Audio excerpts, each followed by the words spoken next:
gore face wangu pachikoro peri pakauya muface pamuface uyaibva kwamutaro saka kwamutaro unoona kuti wasu endo school wasu uyu manje uyu anga asina zvoke talent nechikoro ndofunga vanotosisa because vanovhara nechuma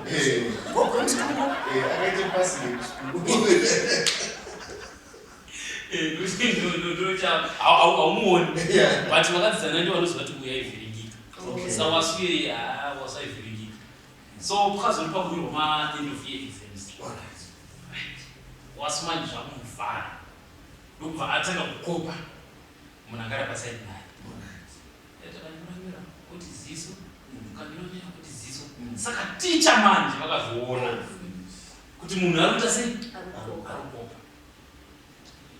ndokubva vafamba vaenda pari vakati wasu what are you doing utasa bepa ramumwe uchitasa bepa rako what is that urikukopa kaiwa zvikaenda wasu sei handisi kukopa zvikanzi saka urikuita sei zvikai ndiri kukombeya zvikanzi ukombeya kana ukombeya usiita sei zvikai kana pedza ukombeya ndozoya kwandoita maadjustments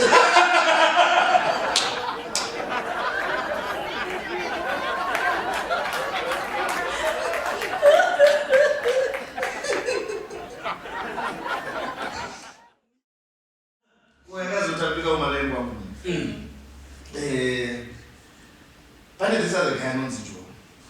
So Joe is a bachelor. Saka one day I visited one Mumse again with Garush. Saka I have a man. Yakapinda mteni. Wapedza kudya zvinozvezva autanda pamwe Mumse vanga vakatozviplan kuti pandi kusvika kwava ndataura nemwana wangu nyaya. Zvikanzi Nigel. Zvikanzi Emma. Zvikanzi wani makore mangani. Zvikanzi naJoe 35. Saka pa 35 ausatoona here musikana wauda kuti musikana uyu ndo wauda kuona. Zvikanzi ona kama nawo zvandikuedza kutaura ndezvekuti ini ndina mai vako ndikasakutaura zvinhu izvi hapana mumwe achakase ona zimba rawakapiwa nekambani akapiwa anogara kambani house ona zimba rawakapiwa nekambani iye zvine zviona muti yakudrive zvese izvi unoda kuzvishandisa wega here zaJoe angoti mwana mama musikana ndinaye musikana uyu takatanga kudanana tichiri maform 2